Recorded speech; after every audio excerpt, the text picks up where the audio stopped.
she said. If you can't handle me spending weekends with my ex, maybe we're not right for each other.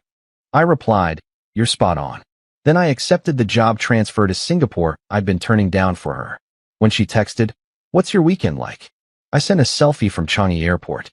I, 31, male, had been with Zoe, 29, for 3 years, cohabiting for 1. Things were solid until her ex, Ethan, moved back to town 6 months ago. Suddenly, she had poetry club every Saturday. Except poetry club was just her and Ethan at his place, reconnecting as friends. When I voiced my unease, she hit me with, he's just a friend now. We dated 2 months 5 years ago. You're being paranoid. Fine. I tried to be the supportive boyfriend. Then poetry club turned into Saturday and Sunday coffee dates. Then Friday game nights got added because Ethan was struggling with his mom's illness. The breaking point came 3 weeks ago. I'd been offered a huge promotion to lead our Singapore office, $140,000 salary, full relocation, a 2-bedroom apartment covered for a year. Dream gig. But I declined it twice because Zoe couldn't bear leaving her family. That Saturday, she was prepping for poetry club again. Hairstyled, new skirt, perfume she never wore for our dinners out. Sure you don't want to skip today? We could try that new ramen spot. She sighed. God, Alex, we've been over this. Ethan's just a friend. If you can't trust me spending weekends with my ex, maybe we're not right for each other. I stared at her for a moment. You're spot on. Her face cycled through a dozen emotions. Alex, I didn't mean, no, you're right. This isn't working. I went to our bedroom, emailed my boss. I'll take the Singapore role. Can start in 2 weeks. Zoe followed. What are you doing? I'm just frustrated. I'm accepting a job offer. You should probably crash at your parents' tonight. Or Ethan's. Up to you. Are you seriously dumping me over this? You just said we shouldn't be together. I'm agreeing. She started crying. Not sad tears, furious ones. You're being absurd. It's just friendship. Cool. Be friends. I'll be in Singapore. She grabbed her bag and stormed out. You'll regret this. 20 minutes later, my phone lit up. Babe, let's talk. You can't end 3 years like this. I'll stop seeing Ethan if it bothers you. Alex, this is childish. I didn't reply. I started packing. Update 1. The past week was eye-opening. After our split, Zoe went straight to Ethan's. I know because she posted a story from his couch, holding a coffee mug, captioned, "When life throws curveballs at 2 a.m. Her friend Tara texted me. Did you two really break up? Me? Asked Zoe. She suggested it. She says you're moving to Singapore? Yep. But she told everyone you'd never leave because you're too tied to your sister.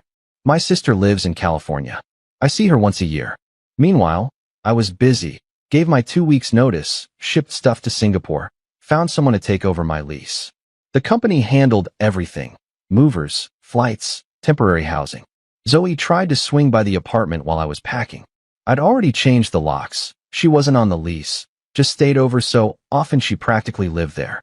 Alex, I know you're in there. We need to talk. I texted, your stuff's boxed by the door. Take it. I'm not taking it because I'm not leaving. This is crazy. Lease is in my name. You never officially moved in, remember? You kept your parents' address for mail. That was her tax-dodging trick, claiming she lived at home to skip city taxes. Backfired perfectly. She left, but not before telling our friends I was having a midlife crisis and ditching everything for a fancy job. Then Ethan's truth spilled. My friend Liam works at the same fitness center as Ethan. Overheard him on the phone. Yeah, she's basically single now. Her boyfriend's freaking out. No, babe, I told you. Zoe and I are just friends. Yes, I'm still coming to your cousin's party. Turns out Ethan has a girlfriend, Sophia, who lives 2 hours away and visits every other weekend, when Zoe had family commitments. Liam sent me screenshots from Ethan's gym group chat, 2 months old. Guys, this girl I'm seeing is wild. Her boyfriend thinks we're doing poetry club. I forwarded them to Zoe with one word. Curious. She called 15 times. I was busy booking my flight. Update 2. My flight was Saturday, 4 p.m., the same day Zoe had poetry club for 3 months straight. That morning, she showed up with her mom, Karen, and her brother, Luke, in full intervention mode. Alex, honey, Karen began. Zoe told us about your mental health spiral. What spiral? Uprooting your life to move across the globe. It's a cry for help. It's a 70% raise and a director role. Luke jumped in. What about Zoe? You can't just abandon her. She ended it. I'm honoring her choice. She didn't mean it literally, Zoe snapped. Then don't make ultimatums you don't mean. Karen tried another tack. What about the apartment? Zoe's been living here. No, she's been staying over. Her mail goes to your house. She's not on any bills. Legally, she's a guest. You're really abandoning her over one friendship? Luke asked. I showed them Ethan's gym chat screenshots. Silence. Karen paled. Is this real? Zoe flushed. It's out of context. What context makes her boyfriend thinks we're doing poetry club okay? They left after Zoe called me manipulative for snooping on Ethan. I didn't snoop. Liam shared because he thought I deserved to know. At 1 p.m., I posted a photo on social media. New chapter starts now. Singapore bound. Comments flooded in. Wait, what? Dude, when did this happen? Is this why Zoe's been sobbing on her stories? At 3:30 p.m., while boarding, Zoe texted, What's your weekend like? Can we talk? I sent a selfie from the gate, Singapore flight board in the background. Her reply, This isn't funny, Alex. Not trying to be. Boarding in 10. You're really leaving? You really thought I'd stay after you chose your ex over us? I didn't choose him. Every weekend for 3 months says different.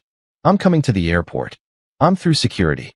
Bye, Zoe. I turned off my phone and enjoyed the flight. Update 3. Singapore's unreal. The company apartment is stunning.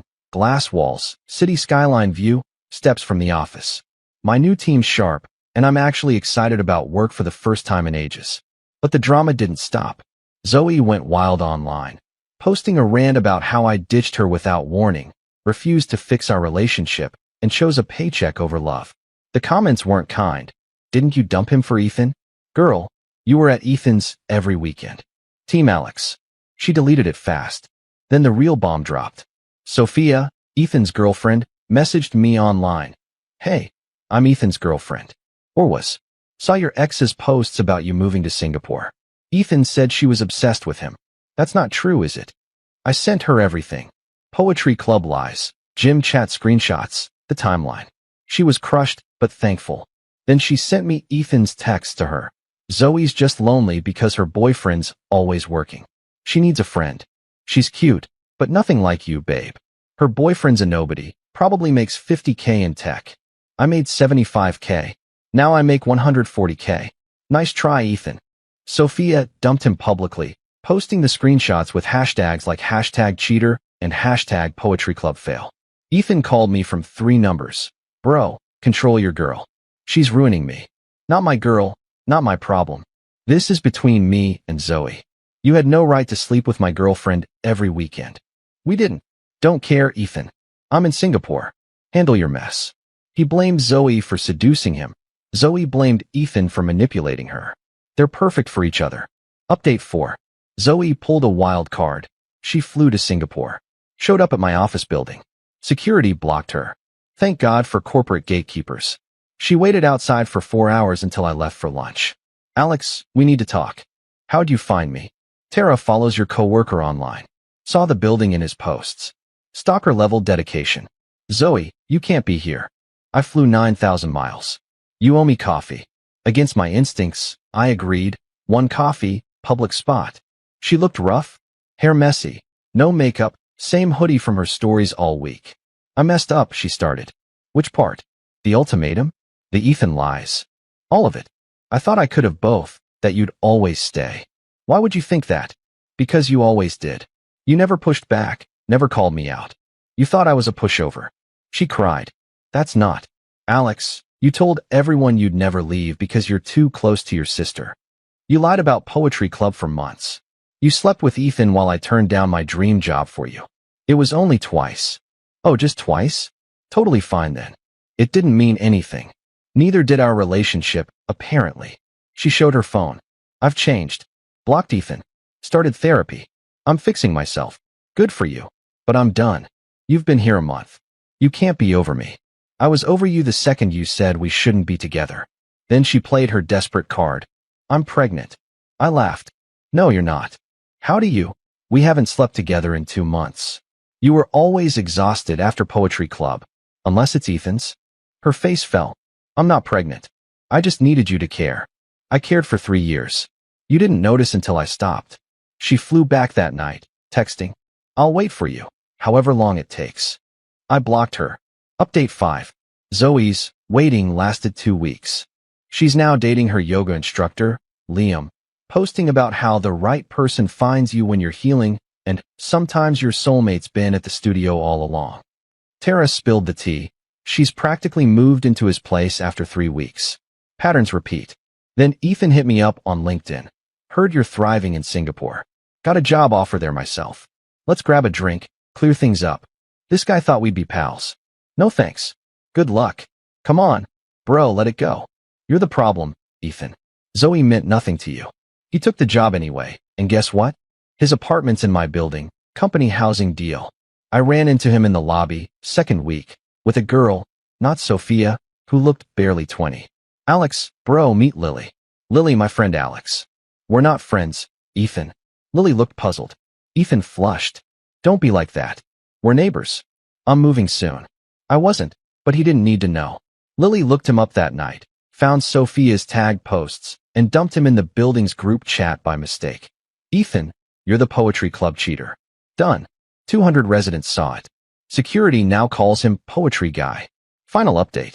Zoe's fling with Liam imploded. Shocker. Turns out Liam was just friends with his ex, having training sessions every weekend. Zoe caught them in a very compromising yoga pose. She messaged me on a platform I forgot to block. Now I get how you felt. I'm sorry. I left her on read. The real karma came unexpectedly. Zoe's tax dodge, claiming she lived with her parents to avoid city taxes. Someone reported her. Possibly Sophia, who works in state revenue and doesn't take kindly to fraud. Zoe owed 3 years of back taxes, penalties, and interest, about $20,000. Her parents bailed her out, but made her move home for real. Ethan's still in Singapore, but his reputation followed. The poetry club story spread through our industry. It's a small world. He's had 0 dates from work events, still calls me bro in the elevator. I ignore him. Tara reached out last week. Zoe's sorry and working on herself. Wants to know if you're dating. Yep, seeing Claire. She's Australian, works in design, laughs at the poetry club story, and has no exes she meets weekly. My 6-month review came, another raise, permanent role. The company wants me long-term. I said yes instantly. Zoe's latest post was about growing through pain, and how sometimes people leave so you can find yourself. Comments disabled. To those saying I should have fought for the relationship. She told me we shouldn't be together if I couldn't handle her ex. I took her at her word. To those saying I was too harsh. I passed up a life-changing job twice for someone cheating while calling me paranoid. Not harsh enough. To those asking if I regret leaving. I'm earning nearly double, living in an incredible city, dating someone who values me, and Ethan sees me thriving daily in the building where everyone calls him Poetry Guy. My only regret? Not taking the job the first time. Oh, and Zoe, since I know you're lurking on fake accounts, Claire and I are planning a Bali getaway. No exes or poetry clubs involved. She's happy without them. Cheers from Singapore. Edit. Stop asking for Ethan's LinkedIn. Let's not go there. Edit 2. Yes, Sophia works in revenue. Yes, she reported Zoe. No, I didn't ask her to, but I'm not complaining. Edit 3. To those saying it's fake because Ethan's in my building, it's corporate housing. My company has a deal with the complex. 5 others from my industry live here. Singapore's big, but professional circles are tight.